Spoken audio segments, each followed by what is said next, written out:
Sir मैंने 2016 में जे advance दिया था, हमारे पेपर में भी ये क्वेश्चन आया था। और ये बहुत ही कम लोग कर पाए थे। तो ये सर बहुत, जब भी जे एडवांस की वो दिखानी होती है ना कि कितना मुश्किल एग्ज़ाम है, इस फोटो को दिखाया जाता है, इस क्वेश्चन को। और मुझे पता है कि निंजा सर जो है वो इस क्वेश्चन को मतलब अपने बाएं हाथ से कर देंगे, सर लेफ्ट हैंडर है। तो सर आप प्लीज़ आपका सोल्यूशन देखना चाहती है दुनिया। तो निशान देखो, ये सवाल जो है वास्तव में काफ़ी टफ था। और मैं आपको बताऊं कि एंगुलर मोमेंटम का जो कॉन्सेप्ट होते हैं बच्चों के सबसे वीक होते हैं। और ये इसमें जो है 3 ऑप्शन जो है मल्टी चॉइस करेक्ट था और एंगुलर मोमेंटम के ऊपर था ये। तो एक तो रोलिंग का कॉन्सेप्ट था इसके अंदर कि पूरी असेंबली रोल करती हुई दे रखी थी, और इसका जो है एंगुलर मोमेंटम जो है पॉइंट ओ के अबाउट सेंटर मास का और सेंटर मास के फ्रेम में, वो सब चीज़ें इसमें पूछी गई थी। तो इसको समझाने के लिए जो है सबसे पहले तो जो है बच्चों को एंगुलर मोमेंटम का कॉन्सेप्ट इसलिए क्लियर नहीं होता है कि एक तो उसके अंदर जो है डायरेक्शन इन्वॉल्व होती है कि भाई बॉडी का रोटेट कर रही है और एंगुलर मोमेंटम का वेक्टर जो होगा वो उसके प्लेन के परपेंडिकुलर होगा। तो एक तो वो बच्चों को समझना पड़ता है। यहाँ पर क्या है कि स्पेशली ये इसलिए कॉम्प्लिकेटेड है क्योंकि ये रोल करते हुए सीधे नहीं जा रहा है, रोल करते हुए ये घूम रहा है। ये पूरी असेंबली जो है वो 2 टिल्टेड है और उस तरह से ये घूम रही है, इसलिए ये ज़्यादा डिफिकल्ट है। ऐसा क्वेश्चन पहले ना कभी आया और ना इस इतने टफ लेवल का क्वेश्चन बाद में आईआईटी ने कभी दिया है। तो हमें इस सवाल को कैसे करना था वो मैं आपको, पहले तो ए ऑप्शन जो था इसमें मल्टीपल चॉइस करेक्ट था, तो पहले ए ऑप्शन की बात करते हैं। उसमें एंगुलर मोमेंटम का कॉन्सेप्ट नहीं है। सर एक बार बच्चों के लिए आप प्लीज समझा दोगे, क्वेश्चन भी समझा दोगे सर? हाँ, क्वेश्चन जो है एक बड़ी डिस्क है, एक छोटी डिस्क है और वो एक लाइट रॉड से कनेक्टेड है। और वो जो बड़ी और छोटी डिस्क है वो इस पॉइंट ओ के अबाउट ऐसे रोल कर रही है। क्योंकि 2 पहिए यदि बराबर होते हैं तो वो सीधे जाते हैं, बट जब एक पहिया छोटा और एक पहिया बड़ा है तो रोल कैसे करेगा? वो घूमते हुए रोल करेगा। राइट। तो ये एक छोटे बड़े पहिए वाला अरेंजमेंट है जिसमें कि जो है वो इस तरह से रोल कर रहा है पॉइंट ओ के अबाउट, कि हमें जो है जो सिचुएशन में जो असेंबली के सेंटर ऑफ मास का जेड एक्सिस के अबाउट ओमेगा पूछा है वो पहला ऑप्शन है। अब देखो इसमें ये करना ये था कि यदि हम इसको ऐसे घूमता हुआ सोचें, जैसा कि एरो दे रखा है ऐसे घूमता हुआ सोचें, तो इसका जो मोशन होगा वो जेड एक्सिस के अबाउट इस तरह से होगा, राइट है ना? राइट। जेड एक्सिस के अबाउट इस तरह से होगा। तो हम इसके किसी पॉइंट को यदि जेड एक्सिस के अबाउट, जैसे इसको ही कंसिडर करें, इसको ही कंसिडर करें, तो वो एक इस तरह का यस ऊपर चलता हुआ जाके वापस इनिशियल पॉइंट पे आएगा, राइट सर, है ना? अब ये जो रोलिंग मोशन इस डिस्क का मैं इस सर्कल पे सोचूंगा तो वो इतने रेडियस के सर्कल में हो रहा है, राइट जिसको अपन कैलकुलेट कर सकते हैं। राइट L और A दे रखा है तो इस R को कैलकुलेट कर सकते हैं अपन, राइट, क्योंकि L √24A दे रखा है। L की वैल्यू दे रखी है √24A और ये A है, तो R कितना हो जाएगा पाइथागोरस से निकाल लेंगे अपन, root of this square plus this square. √23 होगा मेरे ख्याल, 24 है वो 24 है, पर जैसे उसमें से माइनस करेंगे जब नहीं, ये 90 प्लस है होगा, सॉरी तो 5 है, 90 है, 5 है, तो R ये हाइपोटेन्यूज हो जाएगा। राइट राइट तो 24A स्क्वायर L स्क्वायर हो गया राइट प्लस A स्क्वायर, तो ये हो गया 5A, ये हमने निकाल लिया R। तो R जो है वो क्या हो गया, 5A हो गया। अब हमें ये सोचना है कि जब ये रोल होते हुए जा रहा है तो इसका ये पॉइंट जो है इस पूरे सर्कल में जब घूमेगा, तो जब ये पूरा एक चक्कर काटेगा अपने इस ओमेगा से, तो वो 2πA डिस्टेंस इसके ऊपर चल चुका होगा। रोलिंग का ये मतलब होता है 2πA, वो अपने एक जब ये इस ओमेगा से अपना एक चक्कर पूरा काटेगा, तो इस पर वो कितनी डिस्टेंस चल चुका होगा, 2πA, ये इसके सरकमफरेंस के बराबर डिस्टेंस चल चुका होगा। यस ये रोलिंग का मतलब होता है। Yes sir. तो मतलब ये 2πA डिस्टेंस इसके ऊपर कितनी बार चल चुका होगा ये हमें देखना है, ओके है ना? ओके। तो इसका जो सरकमफरेंस है इस पूरे की सर्कुलर पाथ के circumference 2 pi R, 2 pi R है। तो 2 पाई आर जो है पर वो कितने चक्कर लगा लेगा? 2 पाई ए, नंबर ऑफ चक्कर जो है 2 2 पाई पाई ए, ए बोले, समझ गया, यस 5 चक्कर लगा लेगा। क्यों? क्योंकि आर जो है वो क्या है 5a है, राइट इसको 5a डाल दे राइट, तो कितने चक्कर हो गए? 5 चक्कर हो गए। मतलब जब ही आपने अपने एक्सिस के अबाउट एक चक्कर लगाएगा तो ये 1 टाइम पीरियड हो गया, तो 5 चक्कर में 5 टाइम पीरियड हो गया। Yes sir 5। इसका मतलब ये है कि इसकी z के अबाउट जो ओमेगा होगी 1/5 होगी। ओके हाँ 1/5 होगी, हाँ हाँ हाँ, क्योंकि ये 5 चक्कर लगा चुका, उसका एक ही लगा, हाँ हाँ ठीक है, इसके अबाउट जो है वो पूरा चक्कर लगाने में इसके 5 चक्कर इसके खुद के एक्सिस के अबाउट हो जाएंगे ना। समझ गया। तो इस z एक्सिस के अबाउट जो इसकी ओमेगा होगी वो ओमेगा/5 होगी। तो फर्स्ट ऑप्शन करेक्ट हो गया फिर तो फर्स्ट ऑप्शन इसलिए करेक्ट हो गया। ओके ये चीज़ समझ में आ गई, कूल, यस सर। है ना? ओके, तो ये तो रोलिंग वाला पार्ट था।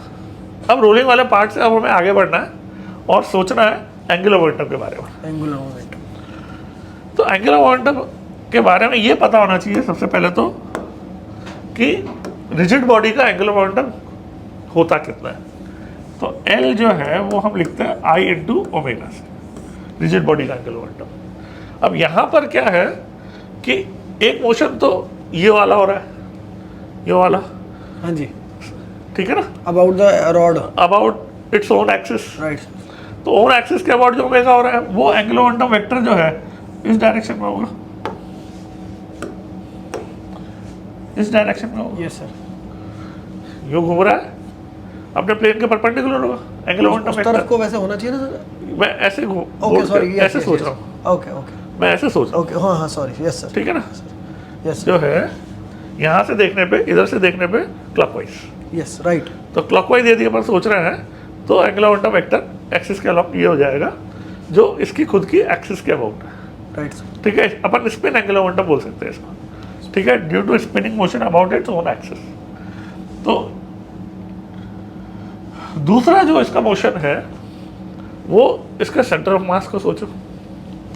सेंटर ऑफ मास जो है वो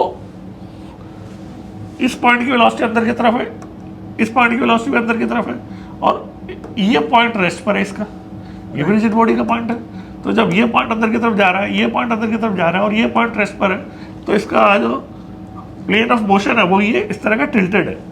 सेंटर ऑफ मास को यदि कंसिडर करें, ओके टिल्टेड है, हाँ देखो ये पॉइंट रिजिड बॉडी का है, ये पॉइंट रिजिड बॉडी का है, ये पॉइंट रिजिड बॉडी का है, ये सारे पॉइंट जो इस समय अंदर की तरफ जा रहे हैं, राइट, तो ये सारे पॉइंट जिनकी वेलोसिटी अंदर की तरफ है वो किस इस प्लेन में मूव कर रहे हैं। सर पता नहीं मुझे ऐसा क्यों दिख रहा है कि हॉरिजॉन्टल प्लेन में जा रहा है वो जो सेंटर ऑफ मास है। नहीं, ये देखो रिजिड बॉडी का ये पॉइंट है, ये पॉइंट है, ये पॉइंट है, ये पॉइंट, ये सारे पॉइंट्स की वेलोसिटी अंदर की तरफ है, अंदर की तरफ है, यस है ना।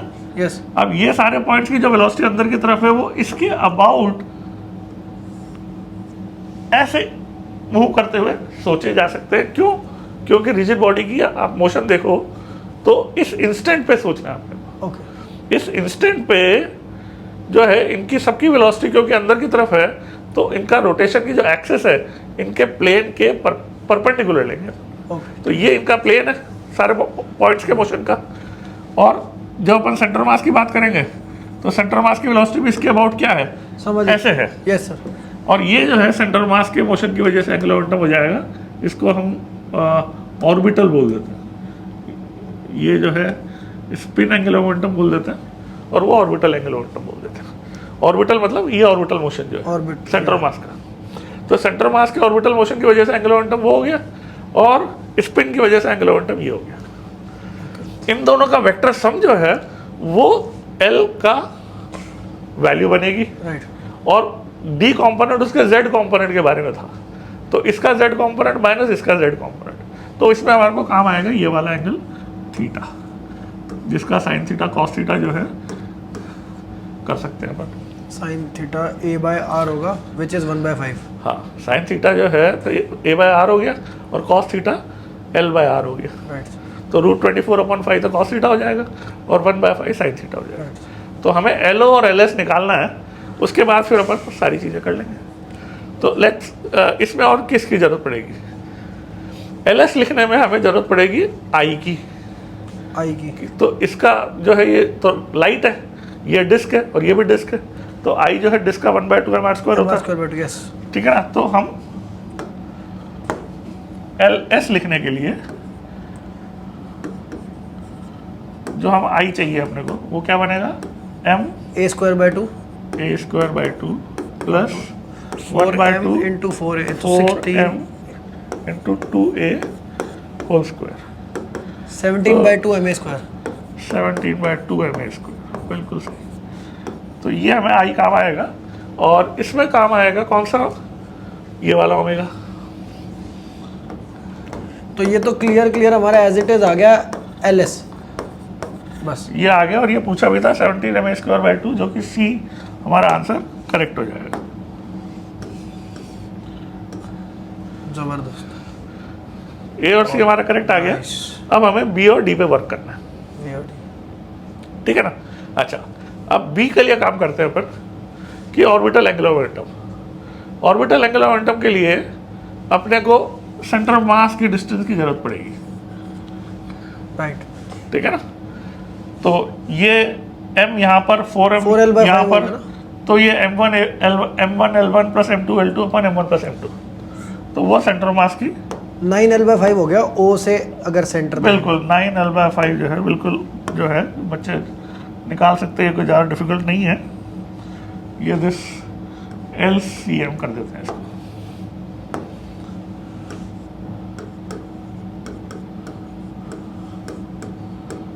और कैसे निकलेगा ये? निकालने के लिए LCM को M into L plus M into L plus 4M into 2L upon 5M, तो 9L/5 हो जाएगा। तो ये जो है हमारा R बन जाएगा, इस ऑर्बिटल मोशन के लिए R बन जाएगा। तो सेंटर मास यहाँ पर है अपना, ये सेंटर मास है, और सेंटर मास की डिस्टेंस LCM हो जाएगी, तो M इंटू LCM² इंटू इसके अबाउट ओमेगा देखना है। वो तो ω/5 था। नहीं, वो अच्छा, वो इसका कंपोनेंट बनेगा वो। ओके। वो जो है इस ओमेगा का अब कंपोनेंट है ω/z जो है। तो असेंबली का ओमेगा जो इस डायरेक्ट इसके अबाउट है, वो हम लेंगे ओमेगा नॉट, यदि इसको बोल रहे हैं L0 cos theta is equal to omega. नहीं, omega naught cos theta is ω/5 basically. Yes, okay. Omega naught cos theta is omega naught cos theta will be, तो इसको अपन नेक्स्ट स्क्रीन पे ले लें। ओके, थोड़ा सा ड्रॉ कर लेता हूँ।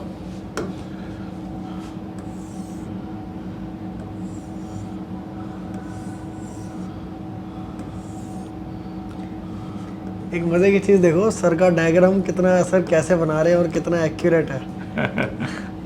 ये एक्सपीरियंस है तो, और क्या है। ठीक है, तो हम जो कर रहे थे सेंटर मास के ऑर्बिटल मोशन के लिए एंगुलर मोमेंटम, तो उस पर काम कर रहे हैं। हेलो, तो सेंटर मास की डिस्टेंस 9L/5 निकाल ली अपन ने।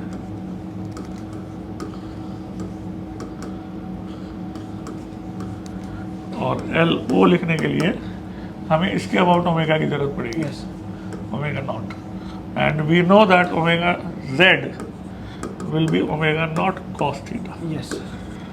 और ओमेगा Z है ω/5, ओमेगा नॉट कितना हो गया? ω/5 अपॉन cos थीटा, और cos थीटा हो गया √24/5। हाँ, तो इसको √24/5 करा तो ओमेगा अपॉन √24 हो जाएगा। ये यस, 5 और 5 कैंसिल हो गए। यस, 5 कैंसिल हो गया। तो L0 हमारा बनेगा 5m, सॉरी हाँ, ये टोटल मास हो गया, into R² into omega not. ये तो हमने I ओमेगा किया है, राइट। हाँ, I omega 5m R² omega naught. Yes, ठीक है ना। तो 5m R हो गया 9L/5 का whole square into omega naught, omega upon √24।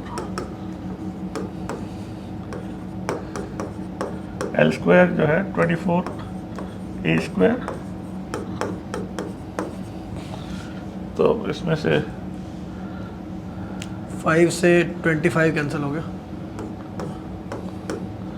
और ये √24 बच गया। देखें अपना ऑप्शन क्या था। ऑप्शन था अपने पास 81 ma² by omega, 81 ma² omega. तो रूट का कुछ यहाँ चक्कर लिख है। लेता हूँ 81 ma² ओमेगा, यहाँ लिख लेता हूँ। तो 81, वो रूट का कुछ गड़बड़ है। हाँ नहीं ठीक है, हो गया। अपने पास जो आ रहा है ना वो कितना आ रहा है, 81 ma² ओमेगा इंटू √24/25 आ रहा है। ये आ रहा है √25/5 आ रहा है।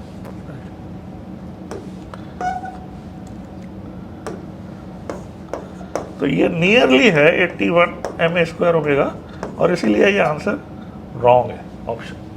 ऑप्शन रॉन्ग है। ये ऑप्शन रॉन्ग है, क्यों? क्योंकि ये नियरली इक्वल है। ओके एक्चुअली 81 ma² ओमेगा नहीं है ये। ओके आप नियरली इक्वल मान सकते हो उसको। देखो √24/5 इज नियरली 1।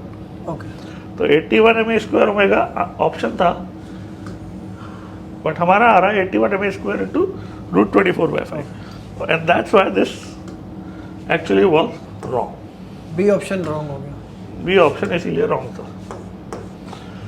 अब डी रह गया। ठीक है, अब डी की बात करते हैं, magnitude of Z component of L.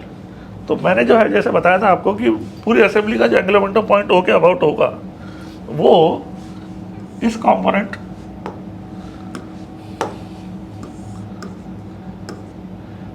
L spring बोला था मैंने, जो कि इस मोशन की वजह से है, और इसका ऑर्बिटल मोशन, दोनों का वेक्टर सम होगा। ये थीटा हो गया, ये थीटा हो गया। तो दोनों के जेड तो जेड दोनों के जेड कंपोनेंट अपने को लेने चाहिए असेंबली के लिए। तो एल जेड जो है वो क्या लिख सकते हैं, L0 cos theta minus LS sine theta. Sine theta, है ना। हमने L0 भी निकाल रखा है, और अभी थोड़ी देर पहले LS भी निकाल रखा था, ये LS। ठीक है, LS sine theta LS into sine theta. Sine theta हमारा है 1/5 1/5 और 17/10। सॉरी। तो पहले L0 की बात करते हैं। L0 यहीं पे लिखा हुआ है अपने पास, नियरली 81 हो गया, √24/5 चलो लिख लेते हैं, इसमें इंटू cos कॉस आ थीटा, कट भी जाए sir. Into cos theta, into cos theta जो है वही √24/5 ही है। ये कॉस, ये ठीक है ना, हाँ जी। Minus 17/2 ma² omega into 1/5 1/5। तो ये लगभग बन रहा है 1.7, ओके। और ये बन रहा है नियरली 81। ma² ओमेगा कॉमन निकाल ले, तो 81 माइनस 1.7 अप्रॉक्सीमेटली, जबकि ऑप्शन दे रखा है 55। ओके तो अपन क्लियरली देख सकते हैं this is not the answer. Not the answer, क्योंकि आंसर हमारा क्या आ रहा था, ये आ रहा था।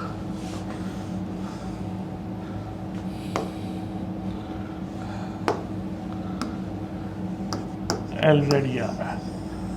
इसको सॉल्व करने की अपने को जरूरत नहीं है, क्योंकि हम कंक्लूड कर सकते हैं कि this is nowhere near equal to 55 जो दे रखा था। तो इससे डी ऑप्शन हमारा रॉन्ग हो जाता है। ए और सी ऑप्शन सही। तो इसका आंसर जो है वो क्या हो गया हमारा, ए और सी हो गया। तो सर ये यहाँ से एक चीज़ मुझे जो समझ में आती है कि अगर कोई जैसे इसको LO और LS से देखे तो ये तो बहुत इजी दिखाई दे रहा है क्वेश्चन। हाइंडसाइट में देखें तो अब इजी है, मगर एग्जाम कंडीशंस में हाँ जी, इसको करना जो है 3 मिनट के अंदर बिल्कुल संभव नहीं है। संभव। 18 क्वेश्चन होते हैं, 1 घंटे का टाइम होता है अपना पर सब्जेक्ट, तो इसको 3 मिनट में करना is पर सर इससे मतलब कोई अगर चाहे तो कितना वो सीख सकता है अबाउट एंगुलर मोमेंटम। बिल्कुल एंगुलर मोमेंटम का कॉन्सेप्ट जो है, और पिछले साल भी 2 सवाल आए थे एंगुलर मोमेंटम के ऊपर, तो कितना एसेंशियल है, और केवल 2-5% बच्चों के सही होते हैं। तो बच्चों को रोटेशन में यदि सीखना है तो एंगुलर मोमेंटम का कॉन्सेप्ट जो है के ऊपर सवाल करने चाहिए। मैं ये नहीं कहता कि इतना टफ सवाल करना चाहिए, बट जेईई में बाकी जो ईयर्स में क्वेश्चन आए हैं एंगुलर मोमेंटम पे वो इतने टफ नहीं। सर अगर आपने इसको टफ बोला फिर तो एक्चुअल में टफ है। Nice, thank you sir, thank you for your time sir.